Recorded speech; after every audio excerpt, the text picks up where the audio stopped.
Regla 10. A medida que las aguas bañan la forma creada, estas son absorbidas y utilizadas. La forma acrecienta su fuerza, que el mago continúe hasta que su trabajo sea suficiente. Que los constructores externos cesen su trabajo y los constructores internos inicien su ciclo. La construcción de formas mentales. En esta regla se exponen dos hechos acerca de la forma, que atañen a todas las formas, y se dan también tres importantes preceptos en los siguientes términos. Los hechos son: 1. La forma absorbe y utiliza las aguas donde está sumergida. 2. Como resultado de esto acrecienta su fuerza. Los tres preceptos son: 1. Que el mago continúe construyendo su forma hasta asegurar que su potencia es adecuada. 2. Luego, que los constructores externos cesen su trabajo. 3. Que los constructores internos inicien su ciclo. En el proceso de construcción de la forma mental vimos que ésta tuvo que ser oportunamente orientada en la correcta dirección y encaminada en el sendero apropiado, a fin de desempeñar la voluntad y el propósito de su creador. Esto sucede al comenzar el trabajo, y después del proceso de orientación prosigue el trabajo de construcción, pues la forma mental aún no está preparada para una vida independiente. Existe una verdadera analogía entre el periodo de gestación de una criatura y el de una forma mental.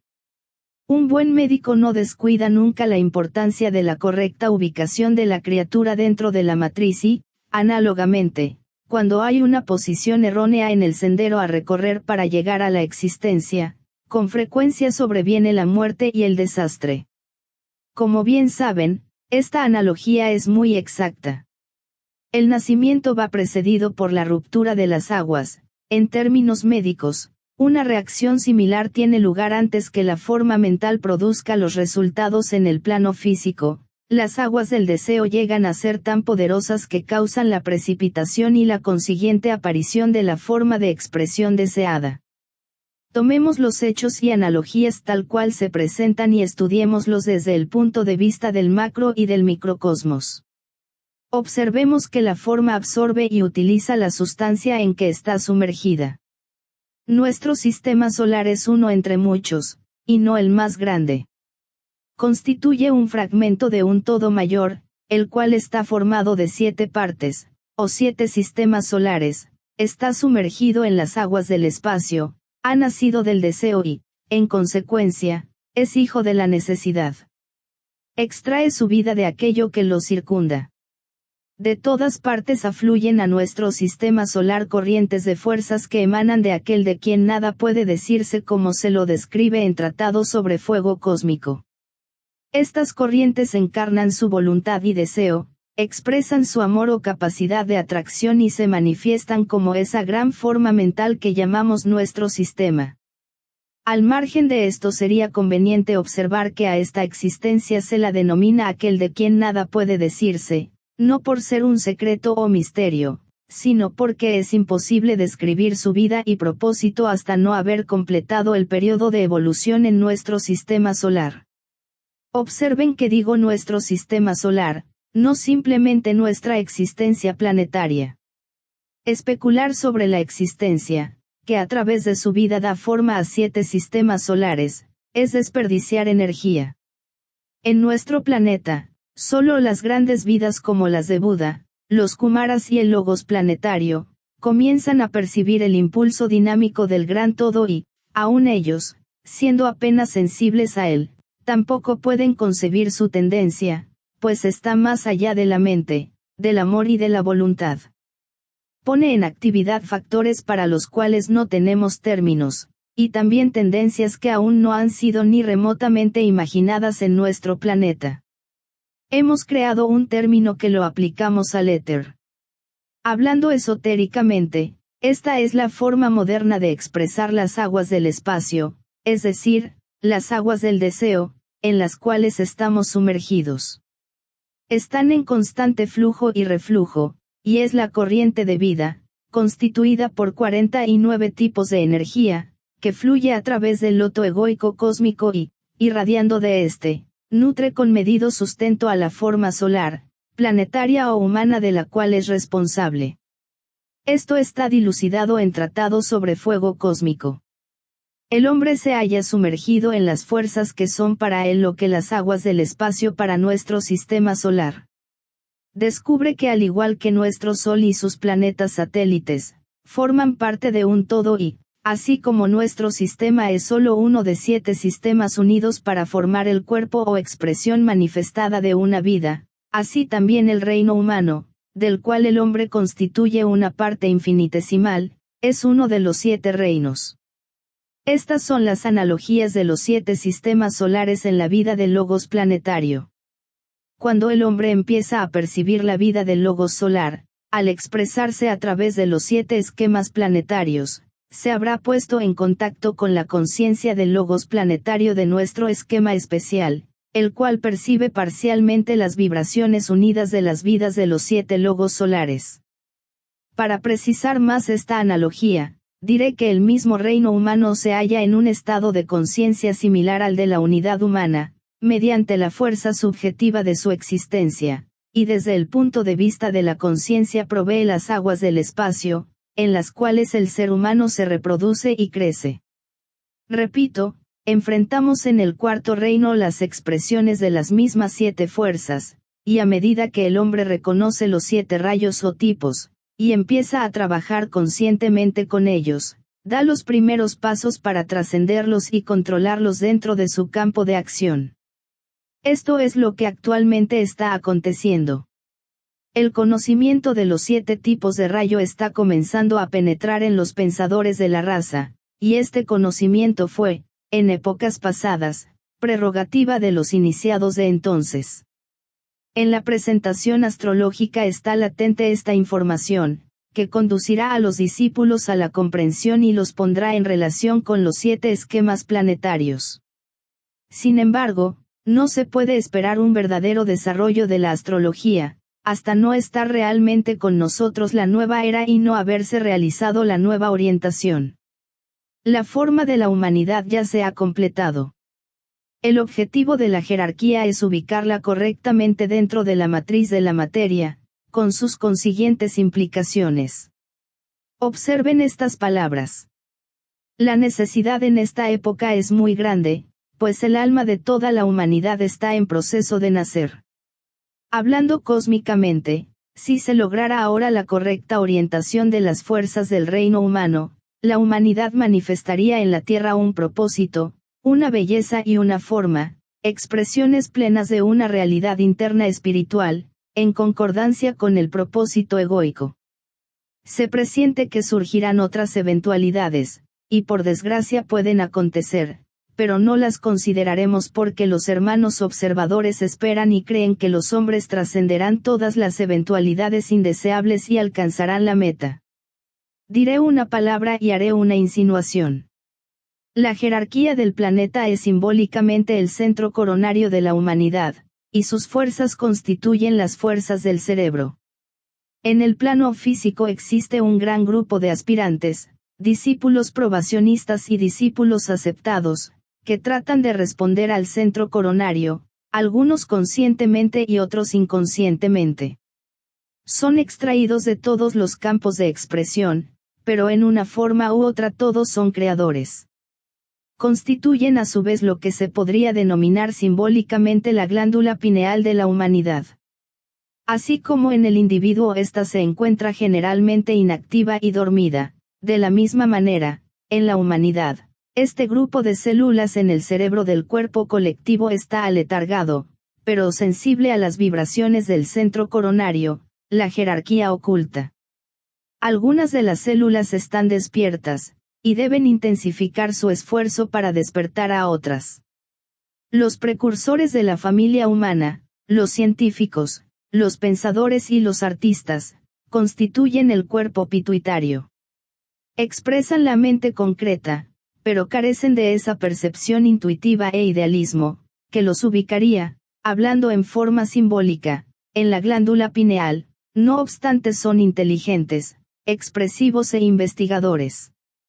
El objetivo de la jerarquía, también simbólicamente, es hacer tan potente la glándula pineal y por consiguiente ejercer tanta atracción, que las vidas celulares del cuerpo pituitario puedan ser estimuladas para lograr una estrecha interacción. Esto traerá como resultado una acción tan poderosa que hará afluir una corriente de nuevas células a la glándula pineal y, al mismo tiempo, se producirá una reacción tan fuerte que afectará a todo el cuerpo, trayendo como resultado la ascensión de numerosas vidas estimuladas, que ocuparán el lugar de aquellas que hallaron su camino hacia el centro del esfuerzo jerárquico. Las aguas del espacio, donde tiene lugar esta reorientación y reversión de tendencias, están en violenta agitación. El torbellino de deseos contradictorios en que se encuentran sumergidos los hombres es hoy caótico y tan poderoso, que las aguas están agitadas hasta sus mismas profundidades. Los estudiantes de la historia moderna y del orden social, enfrentan una situación sin precedentes, la cual corresponde, en el cuerpo colectivo de la humanidad, a los trastornos en la vida del aspirante, que preceden siempre la entrada en el sendero del discipulado.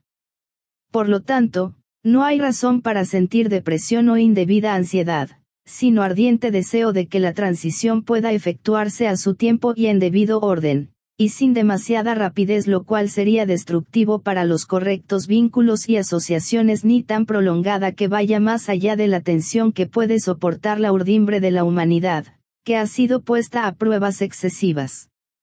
Las nuevas manifestaciones en todos los reinos y épocas, deben venir a la existencia lentamente y sin peligro.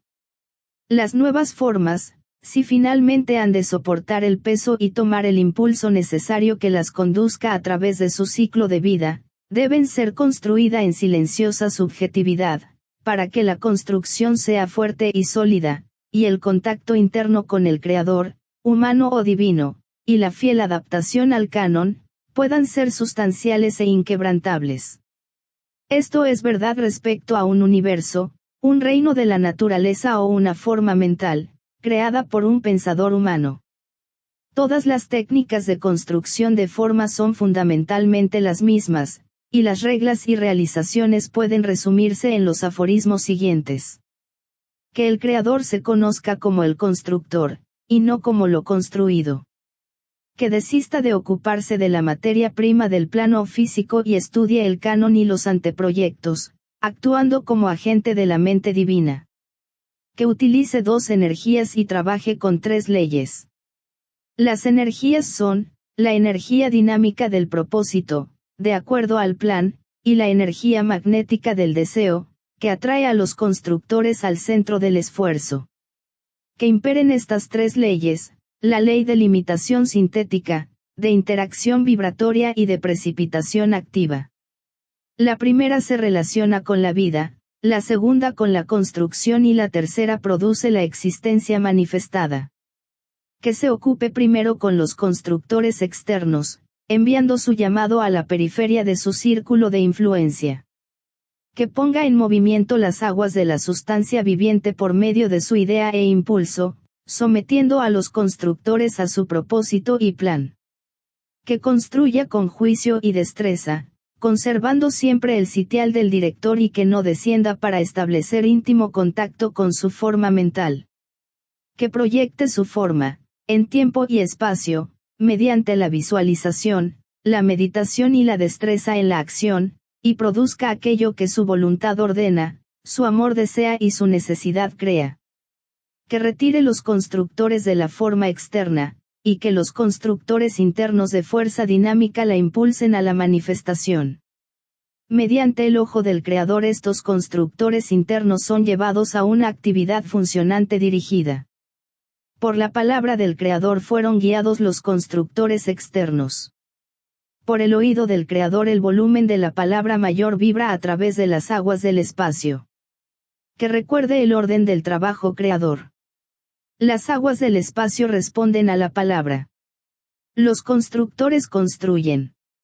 El cielo de creación termina y la forma es adecuada para manifestarse. Le sigue el cielo de actuación, y su duración depende de la potencia de los constructores internos, los cuales constituyen la forma subjetiva y transmiten la vida vitalizadora. que recuerde que la cesación de la forma sobreviene al lograrse el propósito, o cuando la impotencia de la voluntad hace fracasar el funcionamiento durante el ciclo de ejecución. Los estudiantes harían bien en estudiar estos ciclos de construcción creadora, ejecución y su consiguiente desintegración. Rigen tanto para un sistema solar y un ser humano, como para las formas mentales del pensador creador.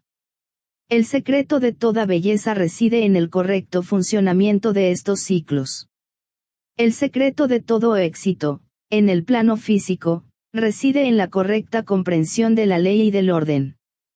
Para el aspirante, la meta de su esfuerzo es la correcta construcción de formas en materia mental, recordando que como el hombre piensa, así es él, que el control de la sustancia mental y su utilización para pensar con claridad es esencial para el progreso. Esto se demostrará en la organización de la vida externa, en el trabajo creador de cualquier índole, ya sea al escribir un libro, pintar un cuadro, dirigir un hogar, conducir un negocio, sólida y honestamente, salvar una vida o cumplir con exactitud el Dharma externo, mientras que los ajustes internos prosiguen en el silencio del corazón. Para el discípulo el trabajo se acrecienta. Debe comprender el plan y propósito grupales y no simplemente su propio problema espiritual e individual. Debe tener conformidad con el propósito de su ciclo y periodo de vida inmediatos y subordinar sus ideas y dharma personales al servicio y necesidad de ese ciclo. Debe adquirir conocimiento, fortaleza y coordinación entre el yo personal y el alma, de lo cual obtendrá la capacidad de construir formas y grupos organizados en el plano físico, y mantenerlos coherentemente unidos. Esto no lo hará mediante la fuerza de su propio carácter y equipo, sino porque estos le permiten actuar como transmisor de las energías principales mayores de la vida y servir como colaborador eficiente en un plan, del cual solo percibe un fragmento. Sin embargo, trabaja fielmente en la construcción de ese aspecto del gran plan, y el día que esta construcción haya finalizado y perciba la totalidad, se dará cuenta que ha construido fielmente según el diseño y de acuerdo a los anteproyectos contenidos en las mentes de los arquitectos, los hermanos mayores, que a su vez, están en contacto con la mente de la existencia una. La aplicación práctica de estas verdades es de suma importancia. No existe vida tan limitada ni persona que por su situación no pueda empezar a trabajar inteligentemente y construir formas mentales, con comprensión de acuerdo a la ley. No hay día en la vida de un hombre, especialmente si es aspirante o discípulo, que no pueda trabajar con materia mental, controlar el uso de su pensamiento, observar el efecto de sus procesos mentales sobre aquellos con quienes se pone en contacto, y manejar en tal forma su materia mental o chit, como la denomina Patanjali, para que él sea cada vez más útil. Los centros, las energías y los rayos. Esta regla puede ser estudiada en dos direcciones y así se obtendrán resultados de valor práctico. Se la puede estudiar desde el punto de vista del trabajo que realiza el alma, en relación con su instrumento, el ser humano, y también desde el ángulo del trabajo de organización y construcción de formas que el discípulo lleva a cabo en relación con su servicio a la jerarquía. Detrás de la forma externa de un ser humano, como sabemos, está el alma, responsable de su creación, sostenimiento y utilización. Detrás de toda actividad para el progreso de la evolución humana, como también de otros procesos evolutivos, se encuentra la jerarquía. Ambos representan centros de energía, trabajan en forma creadora de acuerdo a la ley, pasan de la actividad subjetiva a la manifestación objetiva, y responden, en la gran serie de vidas graduadas, a la vitalización y estímulo de los centros más elevados de energía. Algunos de los factores que el discípulo debe aprender a reconocer, a medida que transcurre su serie particular de vidas, se clasifica en dos grupos principales, cada uno somete su aspecto forma bajo 7 tipos de energía o influencia. En primer lugar tenemos el grupo de fuerzas que concierne estrictamente al aspecto forma, trabajo de los constructores externos y factores predominantes, hasta llegar a la etapa del sendero de probación. Estas son las fuerzas inherentes a la materia misma, se ocupan de la naturaleza corporal y podrían enumerarse de la manera siguiente. 1. Fuerzas físicas. Provienen de la vida de las células que constituyen el cuerpo. Esta vida celular responde a la vida celular del medio ambiente. No debe olvidarse que el esotérico ve siempre la correlación de los factores dentro de él mismo y los correspondientes factores en su medio circundante. Vivimos en un mundo de formas, las cuales están constituidas por vidas, y estas vidas tienen su propia influencia emanante y contribuyente. A su vez constan de 3 grupos principales. A esas emanaciones, que al surgir de las células mismas y depender de su cualidad, producen efectos buenos o malos, y densifican o refinan, elevan o rebajan, debido a su influencia, la vibración física del unido cuerpo celular. Como bien sabemos, el efecto físico que produce el hombre de naturaleza burda, bruta y animal, será distinto a los efectos refinados y embellecedores producidos por el contacto con un alma madura, actuando en un cuerpo culto, aseado, disciplinado y purificado. Ve esas emanaciones, esencialmente físicas, responsables de esa afinidad química entre un cuerpo animal y otro, producen la atracción de los sexos. Es un aspecto del magnetismo animal y la respuesta de las células al llamado de otras células, actuando de acuerdo a la ley de atracción y repulsión. Es compartida por el hombre y los animales, y siendo instintiva, está libre de toda reacción mental. C. Esas fuerzas o emanaciones, respuesta de las células a los ritmos armónicos, dependen, por lo tanto, de que la célula posea algo de aquello a lo cual responde. Dichas emanaciones son aún poco comprendidas, pero se evidenciarán acrecentadamente a medida que avance la raza. Este tipo de fuerza es ese algo misterioso que permite al cuerpo físico, por ejemplo, reconocer como armónico o congénito al medio ambiente físico circundante. Es esa reacción indefinible que hace que 2 seres humanos, aparte de toda atracción sexual, porque las personas del mismo sexo lo sienten mutuamente, tengan un efecto físico armónico entre sí. Esto, en el plano externo, es la base esotérica de toda relación grupal, y la comprensión de estas emanaciones permite que se lleve a cabo el aislamiento y la segregación de razas de acuerdo al gran plan evolutivo. Estas 3 podrían describirse como la cualidad de las fuerzas celulares que actúan totalmente en el plano físico, produciendo un tipo especial de cuerpo físico, la atracción magnética, entre 2 cuerpos físicos, y los tipos raciales. Estos 3 factores guían al Manu de la raza en la construcción de una nueva raza e impresiona con sus ideas a los constructores externos. También guían a un maestro de sabiduría cuando construye voluntariamente su cuerpo físico, para efectuar su trabajo en cualquier momento o lugar. Estas emanaciones, en la misma medida deberían ser parcialmente comprendidas por quienes tratan de formar organizaciones y grupos para un servicio activo en el mundo. El discípulo tendría que formularse la pregunta, ¿cuál debería ser la cualidad vibratoria de las células de ese cuerpo y de los individuos que lo componen, y cuál la cualidad de su forma atractiva y del efecto magnético que tendrá en el mundo? Que posee el grupo que, mediante sus unidades colectivas, se pone en relación con otros grupos para armonizarse en sus relaciones con ellos. Estos son interrogantes que merecen cuidadosa atención y debieran ser considerados por quienes forman grupos. 2 fuerzas vitales. A menudo son consideradas por los materialistas como intangibles, y por lo tanto absolutamente inmateriales. Pero el esotérico considera el medio etérico como una forma o aspecto de materia y relativamente tangible como la forma objetiva externa. Para él el éter del espacio, cuyo término necesariamente incluye la forma etérica de todos los cuerpos, el cuerpo astral o emocional sensorio y el mental, formados por materia mental, son todos materiales y también la sustancia del aspecto forma de la vida. Para una correcta comprensión, debería observarse que la vida celular, a la que nos hemos referido anteriormente, está coordinada, influida y vitalizada por la corriente sanguínea, ese sistema complicado que compenetra todas las partes del cuerpo, responsable de su bienestar, lo cual demuestra de una manera aún no bien comprendida, el hecho de que la sangre es la vida. La sangre es un aspecto de la energía, como lo es la savia en el reino vegetal. El sistema nervioso simpático, maravilloso mecanismo de sensación, está íntimamente relacionado con el cuerpo emocional o astral.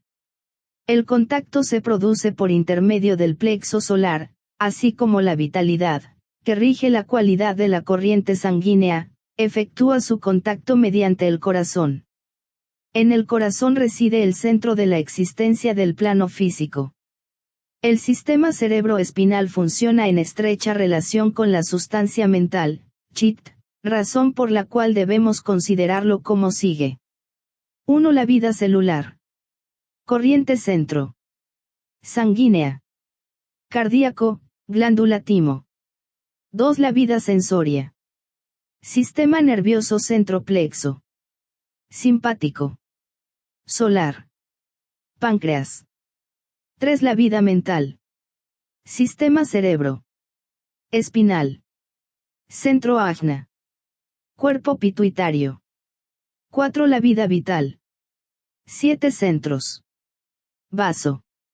Esto, según vemos, rige las manifestaciones del cuaternario, pero hay otros aspectos de la humanidad que se manifiestan mediante la forma objetiva, completan al hombre y constituyen los 7 de su múltiple existencia objetiva. 5. Autocondiencia. Cerebro centro. Superior, coronario. Glándula pineal. 6. Autoexpresión. Cerebro centro. Inferior, laríngeo. Tiroides. 7. Autoperpetuación. Órganos de sexuales. Centro sacro. Eproducción. 8. Autoafirmación. El hombre centro en la base. Entero. De la columna vertebral. Renales. Observarán que se han enumerado 8 factores, y es aquí donde se equivoca la mayoría de las escuelas.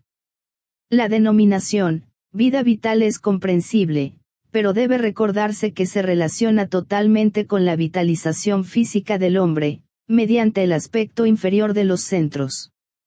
Esta vida vital del universo de materia, penetra en el organismo humano a través del vaso.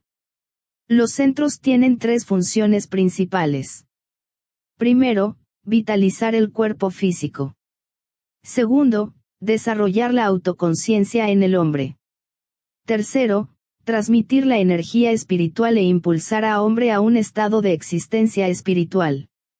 El hombre comparte el aspecto vitalidad con los animales y con todas las formas creadas, y la realización más importante de ese aspecto es su aptitud para moverse libremente en un mundo tridimensional. El aspecto autoconciencia es prerrogativa de la familia humana. Cuando el hombre haya evolucionado, cuando todas las partes de su sistema nervioso, su sistema endocrino y sus centros, estén coordinados y funcionen con ritmo armónico, entonces el aspecto superior, el espiritual, hará sentir su presencia. La energía espiritual y no simplemente la conciencia o energía sensible, afluye a través del hombre, el instrumento de la vida divina y custodio de las fuerzas, que deben ser retenidas y utilizadas en beneficio de los otros reinos inferiores de la naturaleza. La enumeración anterior podría disponerse en el orden siguiente. Esta clasificación representa al hombre tal como está destinado a ser, y no como es ahora, mientras lleva a cabo su progreso evolutivo. 1. Autoafirmación, el cuaternario centro en la base. Pleno desarrollo, coordinado. De la columna cerebral. Renales. 2. Autoexpresión. Cerebro centro. Trabajo creador, inferior. Laríngeo. Tiroides. 3. Vida. Cerebro centro. Autoconsciente superior. Coronario. Glándula pineal. Personalidad. 4. Auto. Órganos glándulas. Perpetuación sexuales. Centro sacro. Sexuales. 5 Vida mental. Sistema cerebro. Espinal. Centro ajna. Pituitaria. 6 Vida sensorial. Sistema nervioso. Simpático. Plexo solar. Páncreas. 7 Vida celular. Corriente centro. Sanguínea. Cardíaco. Corazón. El 8º punto corresponde a la vida vital, que actúa a través de los 7 centros y de todo un sistema de chakras menores y de los nadis, que sirven de base a los nervios y son el origen de su existencia, como lo son los centros para las glándulas, constituye el medio de muchas fuerzas y energías, algunas esencialmente físicas, otras relacionadas con el anima mundi, el alma del mundo, y aún otras desconocidas, que recién harán sentir su presencia, posteriormente, en el programa evolutivo. Entonces expresarán la divinidad, la energía del Padre o el aspecto superior. Debería observarse que la clasificación anterior representa un desenvolvimiento de segundo rayo, y que al referirse a la autorrealización corresponde al yo del hombre espiritual. El aspecto inferior de la vida vital de Dios es la perpetuación de la especie, resultado de la vivencia de la vida encarnada. El siguiente aspecto expresa simplemente la etapa en que domina la conciencia del yo y ha alcanzado su consumación al integrarse la personalidad. Entonces sobreviene la expresión del yo interno, oculto por la personalidad mediante una actividad creadora de carácter intangible. Tenemos, finalmente, la afirmación o plena manifestación, de la naturaleza divina. Esto solo puede ocurrir cuando se ha despertado el centro inferior de la columna vertebral, cuando la energía de la naturaleza material es elevada al cielo por un acto de voluntad, y cuando la naturaleza material, sensible o psíquica, y el aspecto existencia, se han unificado y comprendido. Reflexionen sobre estas palabras porque significan la consumación en lo que a la humanidad concierne. El aforismo oculto, querer, saber, osar y callar, tiene un significado especial aún no revelado y solo me es posible dar una simple indicación. Las personas que poseen conocimiento interno lo comprenderán de inmediato. Querer.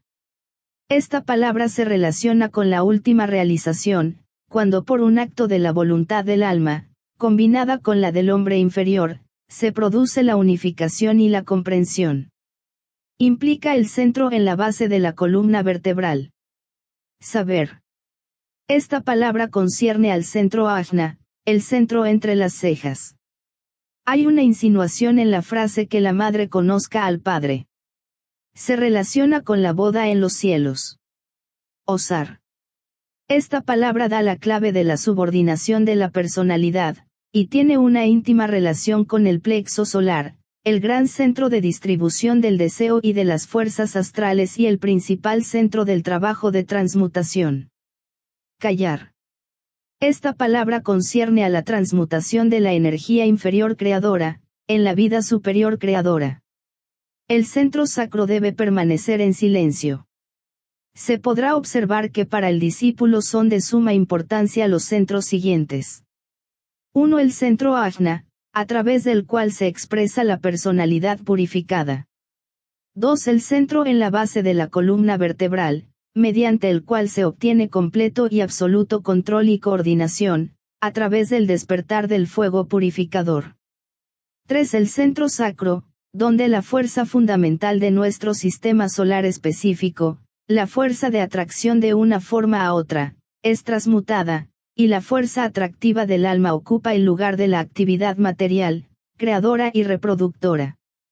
4. El centro plexo solar, situado en el medio del cuerpo, por ser el órgano del cuerpo astral y del psiquismo inferior, reúne todas las fuerzas inferiores y impulsado por el alma las dirige nuevamente hacia sus custodios superiores. Comprendo que esta enseñanza es tan profunda como abstracta, pero necesaria para algunos, y ellos aumentarán a medida que pasa el tiempo. La complejidad del tema se acrecienta también por el hecho de que la enseñanza de cada rayo contiene un acercamiento y método diferentes para cada una de esas almas que responden a su impulso característico. Aquí doy las 7 claves para cada método de rayo. Se pueden estudiar en relación con las anteriores clasificaciones y en conexión con las 4 palabras consideradas.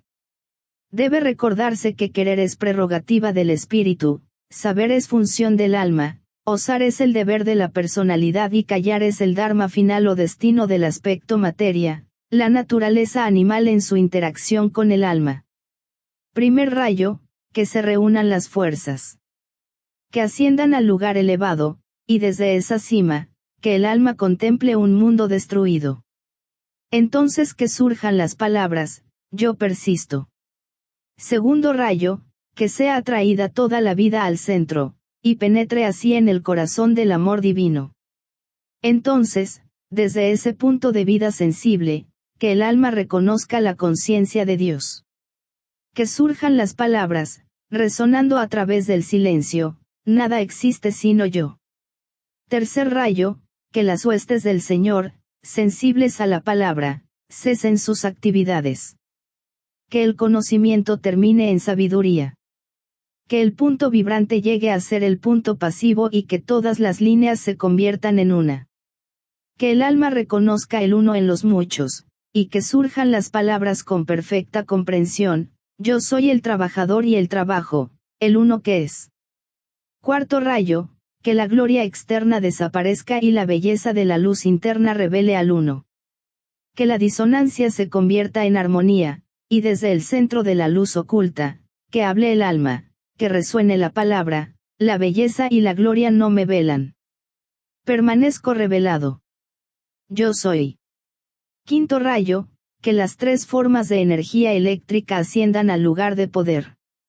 Que se mezclen las fuerzas de la cabeza, del corazón y de todos los aspectos inferiores. Que entonces el alma contemple un mundo interno de divina luz. Que surja la palabra triunfante, yo dominé la energía porque soy la energía misma. El que domina y el dominado son uno. Sexto rayo, que cese todo deseo. Que la aspiración termine. La búsqueda ha terminado. Que el alma comprenda que ha alcanzado su objetivo, y desde ese portal que da a la vida eterna y a la paz cósmica, que resuene la palabra, yo soy el buscador y el buscado. Yo descanso. Séptimo rayo, que los constructores cesen su trabajo. El templo está terminado. Que el alma tome posesión de su herencia y desde el santo lugar ordene cesar todo trabajo. Que entonces en el silencio, entone la palabra, el trabajo creador ha finalizado. Yo soy el creador. Nada queda sino yo. Las fuerzas vitales que atraviesan simplemente la envoltura externa del éter del espacio, en constante movimiento, son de muchos tipos. Uno de los conceptos, detrás de las teorías astrológicas, es que el cuerpo etérico de determinada forma constituye parte del cuerpo etérico del sistema solar y, por consiguiente, es el medio para la transmisión de las energías solares, las fuerzas planetarias y los impulsos extrasolares o cósmicos, llamados esotéricamente alientos. Estas fuerzas y energías de los rayos cósmicos circulan constantemente, siguen senderos definidos, que a través del éter del espacio existen en todas partes, y atraviesan por lo tanto constantemente los cuerpos etéricos de toda forma exotérica. Esta es una verdad fundamental y debe tenerse muy presente, porque son muchas y variadas sus implicaciones, pero todas conducen nuevamente a la idea de unidad, y a la unicidad de toda la manifestación, que se conocerá y comprenderá únicamente en el aspecto subjetivo. La segunda idea fundamental es que la respuesta del vehículo etérico de todas las formas y su capacidad de apropiación, utilización y transmisión, depende de la condición de los centros, los chakras, según se los denomina en Oriente.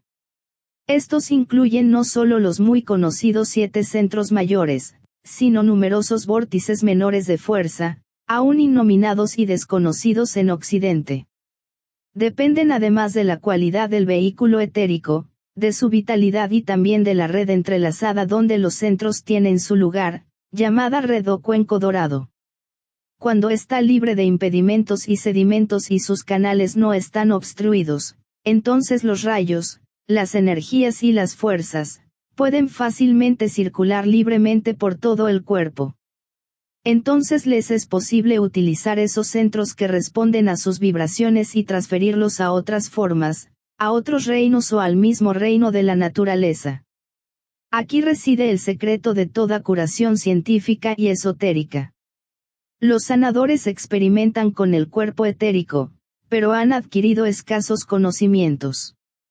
Poco o nada saben de los centros de su propio cuerpo, por donde las corrientes magnéticas o de otro tipo deben fluir, ignoran la condición de los centros etéricos de las personas a quienes tratan de curar y la naturaleza de las fuerzas que desean emplear.